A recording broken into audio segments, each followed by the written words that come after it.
Eusko ikaskuntza, jakitez.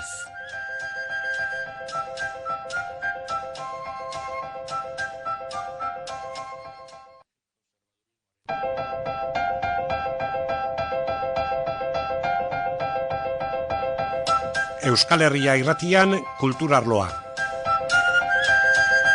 Kulturarloa Eusko ikaskuntzarekin batera egiten dugun kulturgintzaren divulgaziorako saioa da. Honako ale honetan Alberto Barandiaran, Beleia afera. Iruña Beleiako aurkikuntzak eztabaida beroa eta luzea sortu du. Eta aurkikuntza horretan agerturiko aztarnak balioa ote duten, zientifikoki baliozkotzat eman ote litezken, miresgarriegi ez ote diren egiazko izateko, hauek eta gehiago izan dira hor jokuan jarri direnak. Beleia afera izena hartu duen liburuarekin Alberto Barandiaranek zer dagoen gaiaz gertaerak zein diren aditzera eman nahi izan digu. Horretarako hitz egin du, indusketan lanean ibilitako arkeologorekin, grafitoen benekotasuna eta faltsutasuna defenditzen dutenen txostenak aztertu ditu, gaia kanpotik jarraitu duten espezialisten iritziak ere bildu ditu. Espezializazio haunitz agertzen da hemen filologia, epigrafia, arkeologia eta bestelakoak, ostraka hitza ere famatu eginda. Ostraka zer ote den da hoien balioa harrigarriro ikusi izan ditugu, zenbait marrazki, zenbait hitz. Hori guztia dago. Alberto Barandieran kazetaria da, eta kazetaritzaren arloko lana da berak eginduena. Hala esan digu, beste zer baino lehenago. Berez kazetaritza lana da. Nik uste Iruña Beleiaen afera liburuz agertu diren inbeste gauza, inbeste urte zitzin da, inbeste jendekin mandu beha iritzen, nik uste alako batean nik uste, nahi bintzen interesgarra ditzean, pixka gauza biltzea, zuko ateratzea eta berden tokitik, eta gauza ordenatzea neurri batean. Hau da gertatu dena gutxora bera, ez? Horre dakarren arrisku guztiekin, baina bai, nire ikuspegitik hau da gertatu dena. Eta da, oin arte. Bai, baina neurri batean, nik uste dut, maitza edo behintzat adituek, ben txostenak mai gaina jarri zituztenean, da hori, neurri batean, zientzian aldetikan maitza, eztabaida bukatutzat eman da, da. Beste zer agertzen ez den bitartean, faltsutzat hartu behar dira, hori da, adituek esan dutena. Oain, gelditzen dena da epaiketa, ezta? Eta epaiketan, aski epaiketan ez da erabakiko, eta ezin da erabaki faltsuak edo betako diren, bezitan norbaitek egin duen, edo aurkitzen duten eskua, komplikatu izango da. Hori ditugu, konklusiotik hasi gara, faltsuak dira. Nik uste dut, hainbeste jende, esaten balin badu, hainbeste jende prestigiokoa, ondo konsideratua bere arloan, eta horren argudio sendokin, da horren txosten luzekin, da ondo argudioatekin, hainbeste jende esaten balin badu, faltsua dela, benetakoak ezin dira izan. Horraino iritsi gara, eta berriz ere itzuliko gara noski, baina aurretik hurbilpen bat pixkanakakoa hainbeharko genuke noski. Beleia, Iruña Beleia, eta hau ere, Iruñan gaudenez, bintzat galdetzeko modukoa, ez? Irun, beste zelarekin badira, hor entenditu beharko da, hiri bat izan zela, eta harrek ere Iruña zeukan izena, edo nola zen hori lehenagotik dago noski dokumentatu. Bai, berez tokiari, berez erromatarren garaian Beleia zuen izena, baina tokiari Iruña Beleia deitu izan zaio, Iruña oka eta inguru hortagatik, eta garri dago Iruña Irun hori hiriaren garrantziak, Euskal Herrian dauden hiru toki erromatar garaikoak garrantzitsuenetakoa dira hiru horiek, ez? Iruña Nafarrokoa, Iruña Arabakoa eta Irun, ez? Orduan garbi dago lotura erromatarra baduela hor hitzak berak, izenak berak, ez da.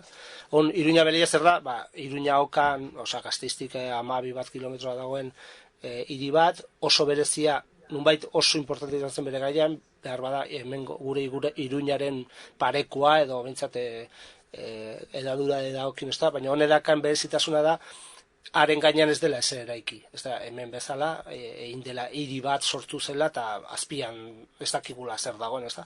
Han dena soroa bilakatu zen 8. menda inguruan, hori despopulatu egin zen, eta geroztik ez da ezer eraiki bertan, da neurri baten eremu virgina, horretik ez dut arkeologo horren beste garrantziak ala. Baina gerora, zein momentutan hor uhartu ziren, jakin zuten, edo beti jakin izan da hor hiri erromatar bat egon zela, edo noiz hasi ziren lehendabiziko aztarnak argitzen eta alakoak.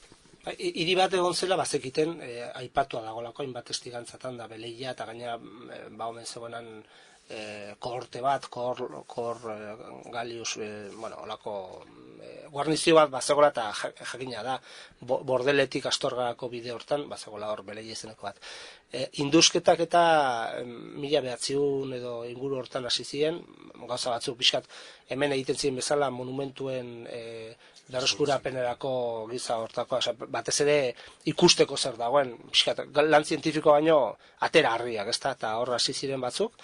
Eta gero ja 50ko 60ko hamarkadan hainbat lan egin ziren, Gratinien Onieta izeneko arkeologo espainiar famatu batek, baina berez lan serio bat ola sistematikoa eta hori esan hasi 1980ko hamarkada arte, eta horra ziren Gil eta jende hau, eta gero ja Eusko Trenen diru laguntza fuerte batekin 2003tik aurrera. Zaude pixka balenago. Baten batek referentzia eman ziulako. Esan zuen 1900 hasiera horretan, ja lehendabiziko aztarna batzuk, hor, gerra aurretik eta egintzen zerbait aurkitu, zerbait hor ontzen mugimendua. Belaiako hor ez omen zen gauza handirik aurkitu. Egin zena izan zen pixka identifikatzea. Egia da hor dagola Iruñako Dama izeneko busto bat edo irudi eder bat, baina ez da bertakoa, ez zuten bertan aurkitu baiz, eta azaldu zen pixkate, kontesturik gabe, igual harrien artean pilatu eta hori, Arabako museoan dago, badakite erromatarra dela, baina ez dago konstantzei bertakoa ote den. Sistematikoki pixkate arkeolog esate dute, gauza bada aurkitzea pitxer bat basoan da pitxer erromatarra da, baina horrek ez digu balio zientifikoki, da pitxer erromatar bat, ezin dugu esan, ezin dugu balio eman, lan zientifikoa da, hau hola saldu da eta 90ko hamarkaden amaiera. Bueno, esaten hasi zera, 1900 eta 80an, ze momentutan hasi ziren, fondo handirekin... 80an hasi ziren, eta dirukin iraunkorki eta egun osoko talde bat 2003an. Bueno, eta hortik aurrerakoa interesatzen dira. Jende zientifikoa, arkeologian jende aditua, jende serioa, pentsatzekoa da, hor hasi ziren miatzen eta arakatzen, eta halako batean aurkikuntza harrigarri, miresgarriak. Nonbait, han lan egin duten arkeologoek diotenez, aurreneko urtetan hasi ziren ateatzen pieza asko, nonbait, jakina zen toki aberatsa zela, oso zabala zelako, eta hori ikutu gabe esan dudanagatik. Eta horrela zitzen pieza asko ateatzen, adreiluak eta, erromatarren azpian agertzen dien gauza hori guztia, pitxarrak eta piezak eta hori, baina ezer ezoiko ez nonbait. Hasi ziren grafito batzuk ere agertzen, baina grafitoak agertzen dien bezala, da pitxerretan haun eria da, edo isa bat, edo lako gauzak, pixkate jabego markak edo, ez? Hemen Iruñan ere agertu diren antzekoak. Eta halako batian oso gauza ezoikotan, da pixkate, zirkustantzia oso garbietan, hasi ziren bat batean garbitzeko unean, ez lurretik ateatzen zituztenean, baizik eta handik aste batzuetara garbitzen zituztenean, hasi ziren grafito agertzen. Da hor, pixkat hori izan zen 2005an edo, 2005an da 2006an hasi ziren sekulako zaparra da. Eta hori arkeologo esaten zuten, ez dela normala ez dena da, behaiek ez ikustea lurretik ateatzen dutenean. Baizik eta, iaia denak azaldu ziren, behin lurretik atera garbitzeko unean, orduan garbitzen zituzten hor agertzen zirela. Eta horra agertu ziren, grafito horietan, zer ikus ez diteke, zer ziren. Irudi, marrazki, izki, izkera, hizkuntza. Zer. Denetarik, hasi zen azaltzen hieroglifo batzuk hasieran, Egiptoen egipziarrak izan zitezkenak, hasi ziren azaltzen gurutzeak eta kristauak, hasi ziren azaltzen marrazkiak, jendeanak edo garaiko irudiak eta garaiko eszenetako edo zer gauza, jende bat eserita edo golde batetik tiraka eta gauza, eta gero hasi ziren azaltzen hitzak, baina hitzak barri baita esaldiak ere latinez, eta ja kinda izan zen euskera. Aurkiturikoak, agerturikoak gero eta harrigarriago, marrazkiak, hitzak latinez eta ginda, esaten baitigo Alberto Barandiranek, euskerazko hitz jakin batzuk agertu ziren unea.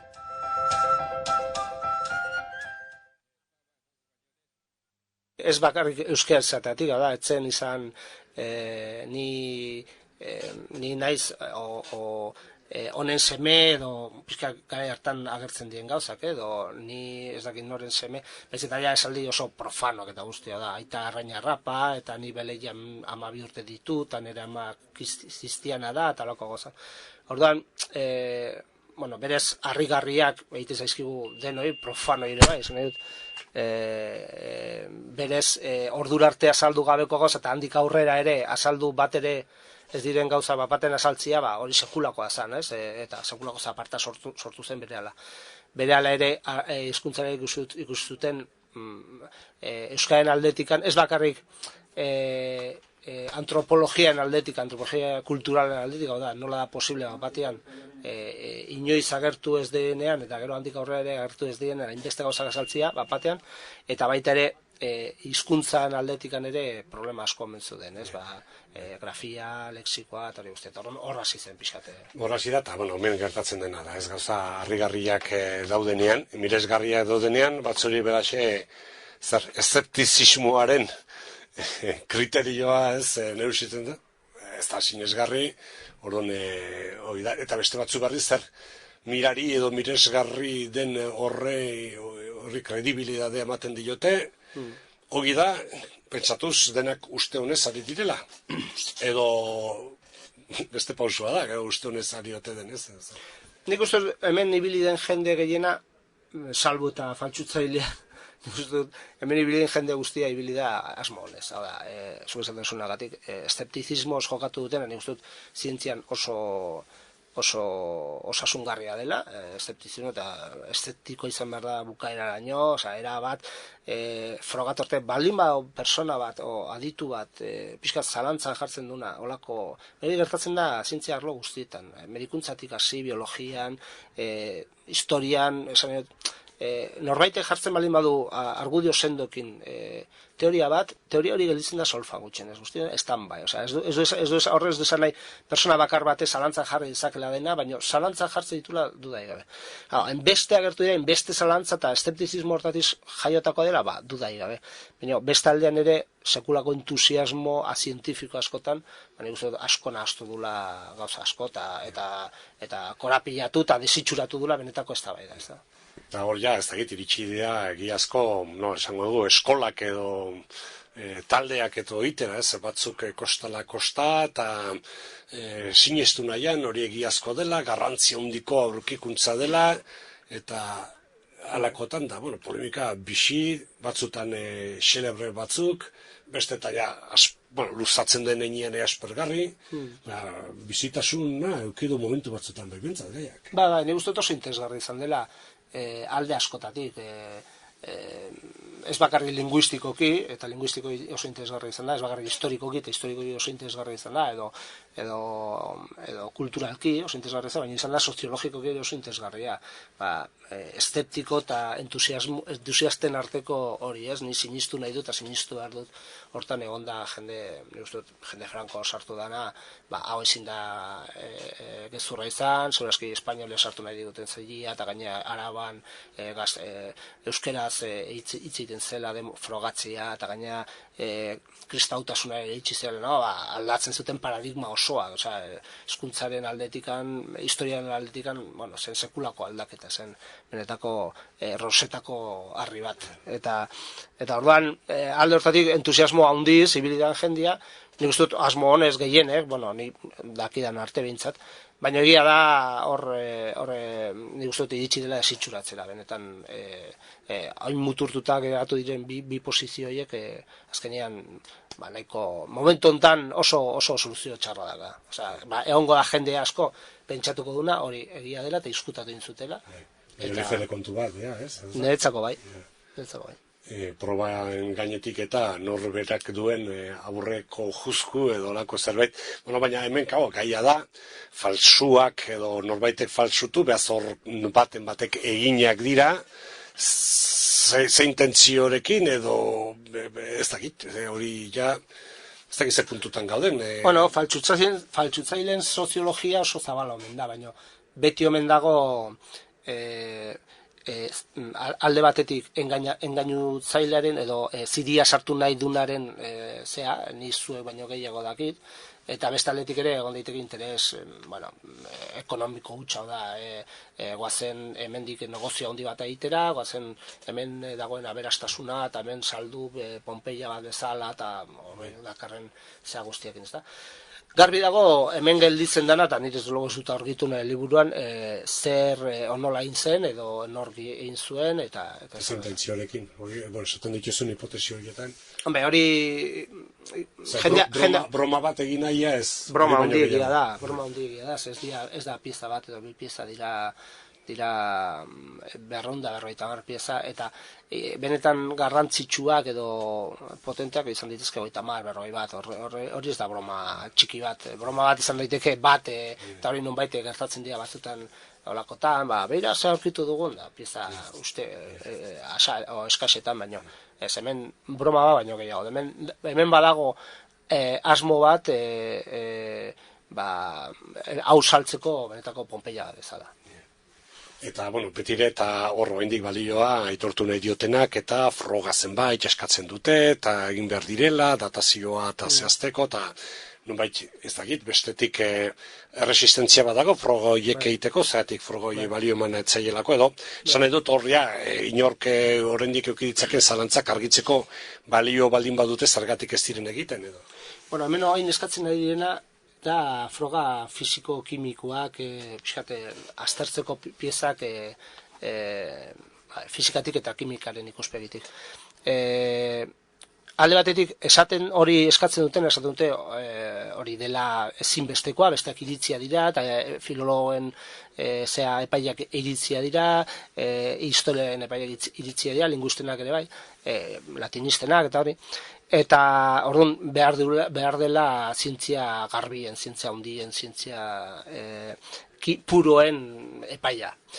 Bestaletik daude filologo, giza zientzietako ordezkariek eta esatatu dutena esperientziaren epaiak askotan gehiago balio dula bestea baino. Hau da, 3. mendekoa, froga fisiko-kimiko batek esaten balin badu 3. mendekoa direla eta hor jartzen balin badu dan Coca-Cola ezinezkoa dela. Hori froga fisiko-kimiko hori gaizki egina dago.